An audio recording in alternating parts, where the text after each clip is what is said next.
could you picture me on one of these things? They're cute. That's what they are.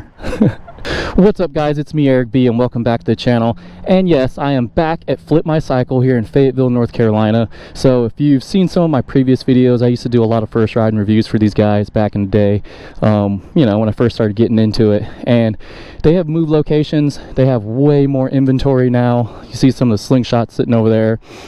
Some of these like Can-Am looking bikes, four-wheelers. They have some little Vespa looking bikes over there, and the whole 9 yards, man. Sport bikes, cruisers, you name it. So definitely come check these guys out if you're looking to pick yourself up a bike. But on to the task at hand, we have a 2022 Honda CBR1000RR, and this is probably one of the first bikes that I actually did a first ride and review on at Flip My Cycle. I think it's one of the first. It's either the first or second or something like that. I can't really remember. But man, this thing is beautiful. The standard Honda colors, the blue and the red, it looks really, you know, it looks really good. Now, a lot of people sleep on Hondas, I feel. You know, everyone wants, you know, the BMWs, the Kawasaki's, the Gixxers and stuff like that. You don't see a whole lot of CBRs. At least I don't. I think it's a really good looking bike. It's freaking fast, man. Like, especially when you unlock these things, they get down and move. And the new, I think it's the Triple R. That thing's a monster, and I would love to own one. You know, if I went back to Japanese bikes, you guys know I got the Ducati and the Aprilia now. But just looking at it, this thing is outfitted with a race fit exhaust. It looks like it is a full exhaust. Can't really tell, but I believe that it is. And I think that's about it for mods on this thing. There's not really anything cosmetic except for the zero gravity windscreen, and all I can see performance wise is the exhaust. Don't know if it's flashed or if it has a filter or anything like that in it. Oh, and I do see some levers on here and stuff like that, but other than that, man, no quick shifter or anything. But yeah, just simple, nice looking Honda, and we'll talk about it a little bit as we get it out on the road. But before we do that, as always, guys, let's go ahead and cut to the B-roll.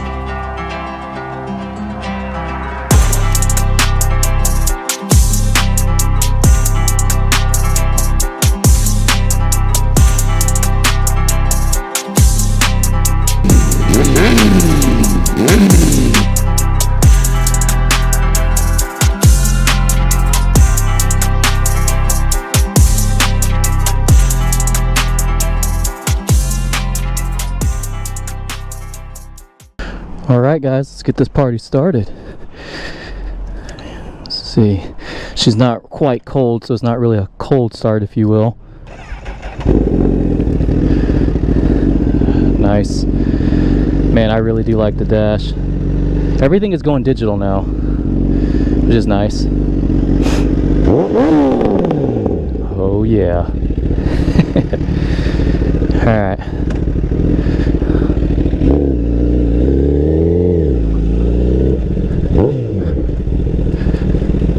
Alright, we're going to make this sort of quick.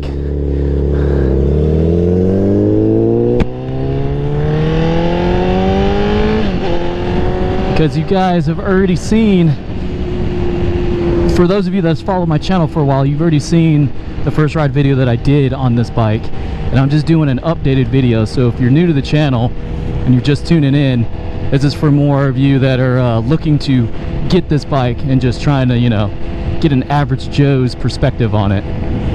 This thing is actually quite smooth. So coming from my Panigale 1199, it's a little bit more on the rough side. Yeah, this bike is pretty smooth, man. I like the way that it sounds too. The exhaust makes it sound really good.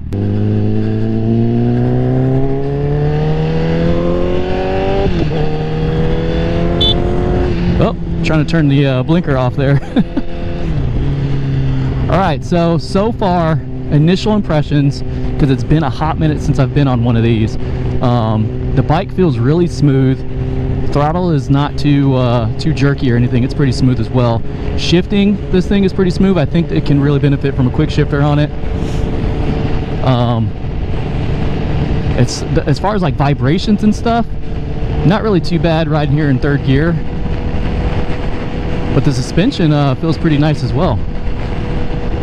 not too overly stiff or anything. And then the ergonomics, pretty standard. My legs do feel like they're hiked up kind of high, but not as bad as the Aprilia RSV4, man. My thighs were like way on the top of the tank and everything, but this bike actually feels pretty good. The ergonomics isn't too crazy.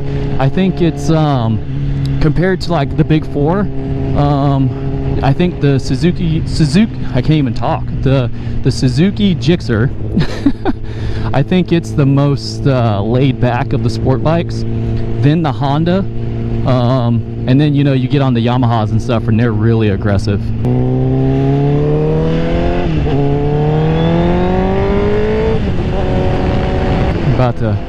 About to really see what she can do here in a second.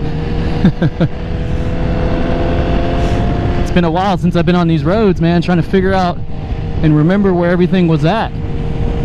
Alright, so we got some new tires on here, so I really can't lean this thing over the way that I would want to.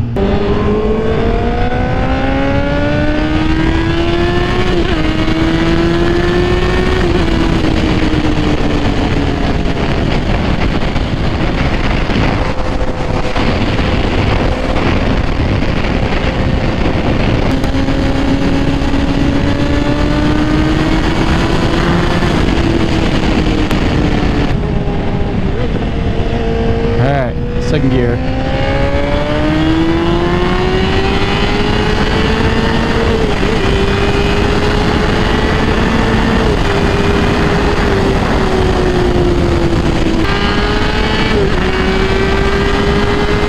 Man,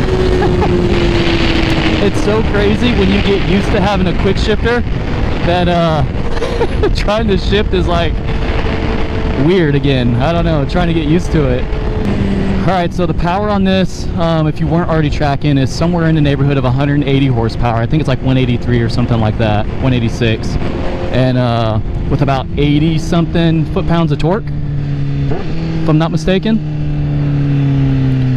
Plenty of power, man, especially if you're coming from a 600 to this bad boy. Like if you have a CBR 600, this is a nice bike, dude. I can only imagine how the Triple R is. But yeah, very beautiful display. Like I said before, the ergonomics, they're aggressive for a sport bike, but they're not as crazy as something like an R6 or an R1. Just like in my CBR 600RR video, I said that, you know, that bike was the jack of all trades and the master of none. I feel like that's just how Honda is, man. There's nothing super crazy about the bike, but it's also not lacking as well. I think it's a very good blend of everything, you know, when you're talking about all the different types of sport bikes out there. Control layout, everything is super simple. You have your start button right over here. This switch right here lets you select through some different menus and stuff like that. I'm not going to play with anything right now. I actually don't even know what mode we're in, because this obviously has different power modes and stuff like that, but I don't want to change anything up right now. Yeah, so pretty simple layout. You get a shift indicator, your miles per hour. I like the RPM gauge and everything on here, and then all your little settings and stuff like that for like wheelie control, engine braking, and things of that nature. I do not see a fuel gauge, however, so a lot of people usually complain about having a fuel gauge. It's all good. Oh, I want to lean this over so bad. Like, I want to lean.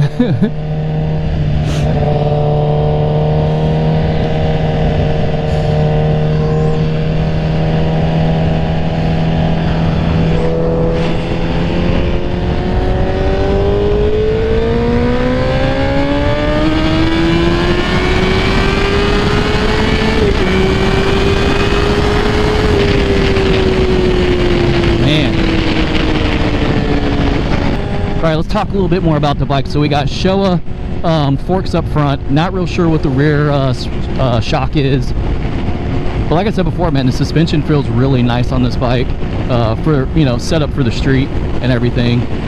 And could you really, you know, live day to day with something like this on the street? And you absolutely can. Most people say that Leader bikes are a little bit better for the road than something like a 600, because 600s are more high revving and stuff like that, and to really have fun with them you really got to rev the crap out of them, whereas leader bikes you really don't have to all that much. But I really do love the styling of the newer CBRs, man. This one looks really good. I like the mirrors. They're not really you know, the vibrations don't make them rattle a lot or anything like that. I like the handlebar position. The seat isn't too hard, feels pretty comfortable, and I love the way that the engine and the exhaust note sounds out of this bike. So like I said, if I had to go back to a Japanese bike, if I was looking to get one again, I would probably go for a CBR, and it would probably be the RRR, just because that thing's nasty, man. That thing's a beast. I think we have kind of brake calipers we're on here. Tokiko, I think it's what it's called. Just rocking those. And yeah, I'm pretty sure, man, there's been guys that's unlocked these things and they can roll with the best of them. You know, if you guys are into that roll racing scene and stuff like that. But for the track, I think this thing would be a very, very nice weapon. Yeah, I think my only complaints is I would definitely throw a quick shifter on here. And that's about it, man. I can't, in my short time riding this bike, I can't really find anything wrong right off the bat, you know what I'm saying? And yeah, you really can't go wrong with this one. So if you're looking to pick this bike up, definitely hit up Flip My Cycle for this specific bike if you're looking to purchase and you're in the area. But if you're just on the fence and can't decide if you want to go with a CBR or something like that, man, yeah, don't hesitate, get it. Yeah, man, like I said before, I think the CBR is one of those bikes that not a lot of people have, because everyone has R1s. Everyone has ZX10s and ZX6s and R6s and a lot of Gixxers out there.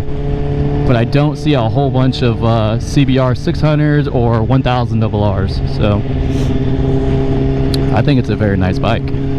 People are missing out. Not bad. So on a lot of the twin cylinder sport bikes, if you're trying to make a slow turn in second gear, like, the bike doesn't like it. Like, you have to be like almost in first, almost, but you pretty much have to be in first gear to do that, because it bogs down a whole lot. But some of these other like Japanese bikes, you can be in second and it's not going to bog down too much. That's just from my experience. I know with my KTM RC8 when I had it, and even the Ducati, I like have to go almost all the way to first just to freaking make a slow turn. But yeah, guys, like I said before, I wanted to keep it just short and sweet. I've already done a video on this bike before, if you guys go check that one out. And you know, if you're new to the channel, definitely give me a subscribe and a like, and then, you know, you can see some more first ride videos just like this one. And hope you guys are having an excellent day, and I will see you in the next one. Peace.